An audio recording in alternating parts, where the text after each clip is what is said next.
Hey everyone, myself Lakshya Bhushan and I scored 93% in my class 12th from the commerce and currently I'm pursuing BCom honors from Delhi University and I'm a second year student. So आज की इस video में हम बात करने वाले हैं कि कैसे मैंने अपनी क्लास 12th में प्री बोर्ड से लेकर मेन बोर्ड्स तक 58% से लेकर 93% तक की जर्नी कवर अप करी। इस वीडियो में मैं आपको अपनी जर्नी के बारे में ही तो बताऊंगा भी, बट साथ ही साथ मैं आपको वो टिप्स वो स्ट्रेटजीज भी बताऊंगा जिसको मैंने अपने ऊपर अप्लाई करा और मुझे काफी फ्रूटफुल बेनिफिट्स मिले।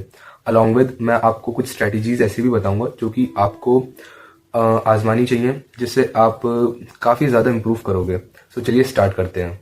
सो नवंबर एंड या फिर दिसंबर के फर्स्ट वीक में अगर आप ये वीडियो देख रहे हो तो मैं आपको एक बात बता देना चाहता हूँ कि आपके पास मैक्स टू मैक्स 2 मंथ ही है। अगर हम प्रैक्टिकल्स, वाइवा, इन सब चीज़ों को हटा दें तो हमारे पास जो प्रोडक्टिव टाइम है वो बहुत कम है। बट अगर हम चाहें तो हम इस टाइम का बेस्ट यूटिलाइजेशन कर सकते हैं, बिकॉज ये ही टाइम होता है एक एवरेज बच्चे को एक टॉपर बच्चा बनाने का, और वो बच्चा जो कि फेल होने के कगार पर है उसको पासिंग मार्क्स या फिर उससे ज्यादा लाने का। सो अगर हम ये मेक श्योर करें अपने आप से कि हम इस टाइम को प्रॉपर यूटिलाइज करेंगे, इस टाइम को बिल्कुल भी वेस्ट नहीं करेंगे, अपना 101% देंगे अपने सिलेबस को, सो हम कवर अप कर सकते हैं हर चीज और बोर्ड्स में बहुत अच्छा परसेंटेज भी हम क्रैक कर सकते हैं। सो चलिए स्टार्ट करते हैं कि हम कैसे कैसे किन किन टिप्स एंड स्ट्रेटजीज को मैंने फॉलो करा था, और वही सेम टिप्स एंड स्ट्रेटजीज अगर आप फॉलो करेंगे तो आपके लिए भी वो काफी बेनिफिशियल होंगी। तो टिप नंबर 1, सबसे पहले आपको ये देखना है कि आपको अपने पूरे सिलेबस में क्या क्या आता है। इसका मतलब मैं अकाउंटेंसी, बिजनेस स्टडीज और इकोनॉमिक्स की बात कर रहा हूँ, क्योंकि मैं भी एक कॉमर्स से ही पास आउट हूँ। सो अगर हम बात करें अकाउंटेंसी, इकोनॉमिक्स, बीएसटी, तीनों सब्जेक्ट में आप सबसे पहले ये देखो कि आपको आता क्या क्या है। फॉर एग्जाम्पल आपको अकाउंटेंसी में पार्टनरशिप पूरा आता है। पार्टनरशिप के अंदर एडमिशन, रिटायरमेंट, डेथ, डिसोल्यूशन, ये सब चीजें हैं, मान लो आपको पूरा आता है। एंड इकोनॉमिक्स में आपको चैप्टर 2 या फिर 3 पूरा आता है। बीएसटी में आपको चैप्टर 1 भी पूरा आता है। तीनों सब्जेक्ट्स में ऐसा ऐसा तो चैप्टर होगा ना जो कि आपको अच्छे तरीके से आता होगा या फिर कच्चा पक्का भी आता होगा। तो सबसे पहले आपको ये ध्यान रखना है कि जो आपको आता है या फिर जो आपको लग रहा है कि हाँ ये मैं कर सकता हूँ, आपको सबसे पहले वो टॉपिक स्ट्रॉन्ग करने हैं। मेरी टिप नंबर 2 ये है कि हमें सिर्फ यूट्यूब वीडियोस पर ही रिलाय नहीं होना है। अब बट मेन टाइम में तो सब यही बोलते हैं कि आप वन शॉट से कवर अप करो और वन शॉट से प्रैक्टिस करो। ये बहुत अच्छी चीज है कि आप वन शॉट देख रहे हो। मान लो आप किसी भी यूट्यूब टीचर का वन शॉट देख रहे हो, बट आप ऐसा मत सोचो कि आप सिर्फ वन शॉट देख रहे हो और वो 1 से 2 घंटे की वीडियो आपने कवर अप कर ली, देन ओके खत्म हो चुका है, अब मैं नेक्स्ट टॉपिक पर जंप करूंगा। ये बहुत बड़ी गलती है तुम्हारी, क्योंकि जब भी तुम रिवाइज करने बैठोगे तो तुम्हें कुछ भी ध्यान ही नहीं आएगा, क्योंकि तुमने वन शॉट से सिर्फ देखा है। विजुअलाइजेशन, अगर आप विजुअलाइजेशन पढ़ते वक्त करोगे ना तो बेनिफिट है। अगर आप फर्स्ट ट्राई में ही विजुअलाइजेशन के ऊपर ही रिलाय कर रहे हो सिर्फ, तो वो दिक्कत बैठ जाएगी। इसका मतलब आप वन शॉट देखो, अपने कॉन्सेप्ट्स क्लियर करो, बट साथ ही साथ वन शॉट देखने के बाद जो जिस भी चैप्टर का आपने वन शॉट देखा है उसकी प्रैक्टिस करो। अगर आपने अकाउंटेंसी का वन शॉट देखा है तो वन शॉट के साथ साथ ही आप, मतलब वन शॉट के साथ साथ मत लिखो, वन शॉट को पहले देखो, स्क्रीनशॉट लेकर रखना, आपको स्क्रीनशॉट लो एंड बाद में उसके आप नोट्स बनाओ बहुत अच्छे तरीके से। जिस तरीके से जिस सीक्वेंस से सर ने पढ़ाया, फिर टीचर ने पढ़ाया, मैम ने पढ़ाया, उस सीक्वेंस से आप नोट्स बनाओ। आप अकाउंटेंसी और बीएसटी का वन शॉट देख रहे हो तो आप कवर अप कर लो वन शॉट। देन उसके बाद जिस भी चैप्टर का आपने वन शॉट कंप्लीट करा है, आप उस चैप्टर को खुद से रीड करो। आई नो ये बहुत ही बोरिंग है, डिफिकल्ट है, बट बिलीव मी ये डिफिकल्ट बिल्कुल नहीं है। बोरिंग हो सकता है बट डिफिकल्ट बिल्कुल नहीं है। एंड एक बात ध्यान रखना, अगर तुम बोरिंग काम को ही बार बार करोगे सो वो तुम्हारी एक मसल मेमोरी में कनेक्ट हो जाएगा। जो चीज तुम्हें बोरिंग लग रही है ना, तुम 15 से 20 दिन करोगे, तुम उसके हैबिचुअल हो जाओगे और ये तुम्हारी एकेडमिक कमबैक में बहुत ज्यादा बड़ा रोल निभाएगा।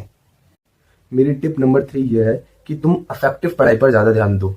इसका मतलब जो भी तुम पढ़ाई कर रहे हो तो तुम ये मेक श्योर करो खुद से कि तुम प्रोडक्टिविटी को अपनी इंप्रूव कर रहे हो। अब प्रोडक्टिविटी को इंप्रूव कैसे करें? अब देखो हम मतलब इंसान ही है तो हमारा सर्कल भी होगा काफी, मतलब फ्रेंड सर्कल। सो हमने काफी लोगों को सुना है कि यार मैं तो ना अब 8-8 घंटे पढ़ाई कर रहा हूँ, 10-10 घंटे पढ़ाई कर रहा हूँ, और कोई 12-12 घंटे पढ़ाई कर रहा होगा। ठीक है ना, मैं अपनी खुद की बताऊं, मेरे बहुत अच्छे दोस्त थे जो कहते थे हम तो 10 घंटे पढ़ लेते हैं। एंड मैं बिल्कुल एवरेज स्टूडेंट था 11th-12th में। ठीक है, सो मैं सोचता था यार मैं 10 घंटे तो नहीं पढ़ पा रहा हूँ, तो मैं कैसे इनके साथ कम्पीट करूंगा। बट एक बात अपने दिमाग से सोचो, एक इंसान है जो कि पिछले 1 से 1.5 महीने से लगातार पढ़ रहा है उसके लिए 10 घंटे पढ़ना बहुत अच्छी बात है, फिर मामूली बात है, ठीक है ना। वो पढ़ लेगा, अगर वो चाहे तो पढ़ लेगा। बट वो बच्चा जो कि नवंबर की एंड में या फिर दिसंबर की स्टार्टिंग में स्टार्ट ही कर रहा है, ठीक है, वो क्या सोचकर स्टार्ट कर रहा है कि नहीं अब तो मुझे पढ़ना है, वो पहले दिन ही 10 घंटे पढ़ने का वो बनाएगा, तो वो बिलीव मी वो 6 घंटे भी इफेक्टिवली नहीं पढ़ पाएगा। तुम्हें इस वाले चक्रव्यूह में बिल्कुल नहीं फंसना है कि मैं 10 घंटे पढ़ूंगा, 12 घंटे पढ़ूंगा, 16 घंटे पढ़ूंगा, नहीं। तुम्हें, मैं मान लो तुम तीनों सब्जेक्ट पढ़ रहे हो, तीनों सब्जेक्ट के 1 घंटे की वीडियो देखो, वन शॉट देखो, 1 घंटे की रीडिंग लगाओ, 1 घंटे उसकी लिखकर प्रैक्टिस करो। 2 घंटे एक सब्जेक्ट के लिए हो गए, मैं तीनों मेन सब्जेक्ट की बात कर रहा हूँ। मैक्स टू मैक्स 6 घंटे लगेंगे। अब 6 घंटे में ऐसा नहीं है कि तुम 6 घंटे में बिल्कुल इफेक्टिवली पढ़ाई कर ही लोगे, उन 6 घंटे में तुम्हें 7 साढ़े 7 घंटे लग सकते हैं आराम से। बट अगर तुम पहले दिन ही ये सोचोगे कि नहीं आज तो मैं 12 घंटे की पढ़ाई करूंगा, आज तो मैं 14 घंटे की पढ़ाई करूंगा, बिलीव मी तुम 3 से 4 घंटे की भी इफेक्टिव पढ़ाई नहीं कर पाओगे। सो पढ़ाई को आवर्स से कनेक्ट मत करो, प्रोडक्टिविटी को इंप्रूव करो, इफेक्टिव स्टडी करो।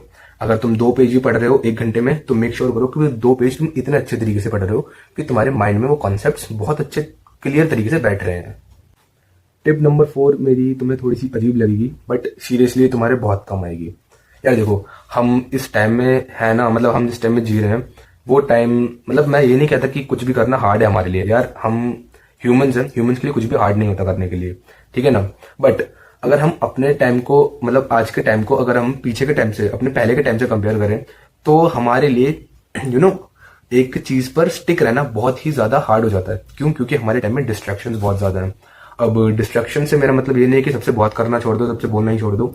डिस्ट्रैक्शंस का मतलब क्या होता है कि मैं पढ़ रहा हूं और पढ़ते पढ़ते अगर मेरे दिमाग में कुछ भी थॉट आता है तो मैं उस थॉट को ग्रैब कर लेता हूँ, तुरंत पढ़ाई छोड़ देता हूँ।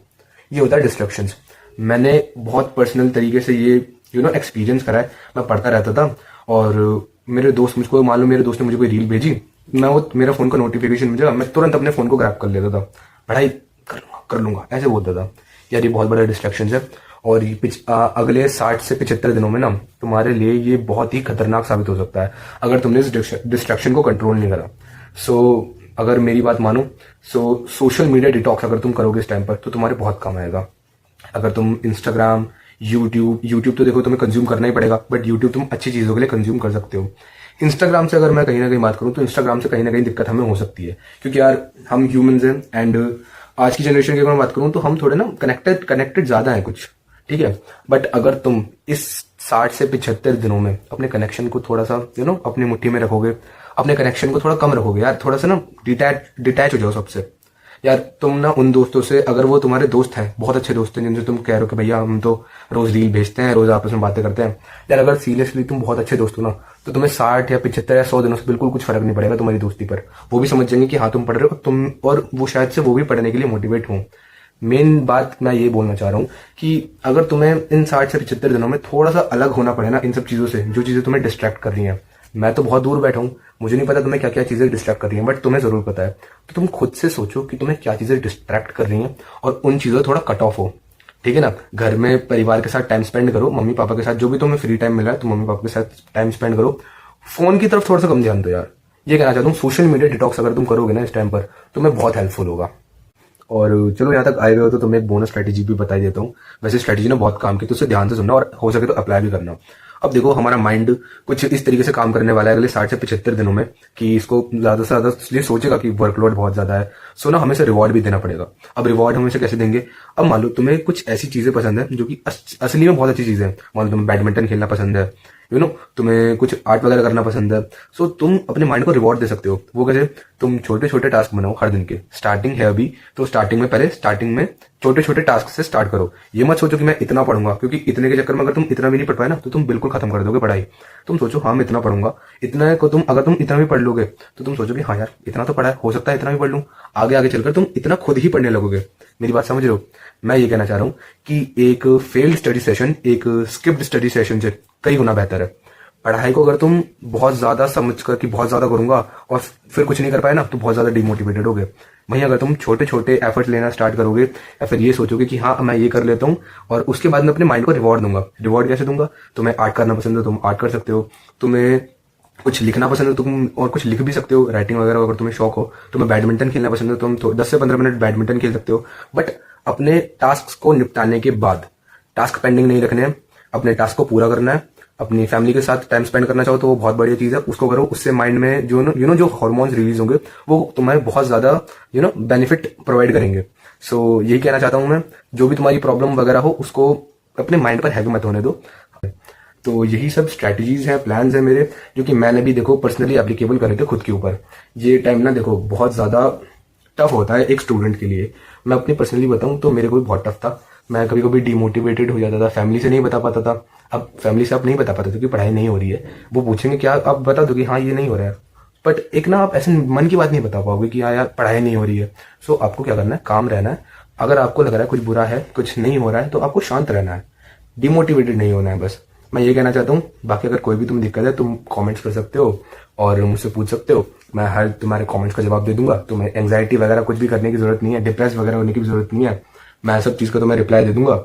जो भी तुम्हारे पर्सनल थॉट्स है तुम शेयर कर सकते हो। बाकी अगर वीडियो तुम्हें पसंद आई तो लाइक करना, कमेंट्स कर सकते हो तुम अपने अपने सजेशंस, अपने अपने problems, and make sure that you subscribe my channel and also hit the bell icon for latest updates. Thank you, bye bye, all the best.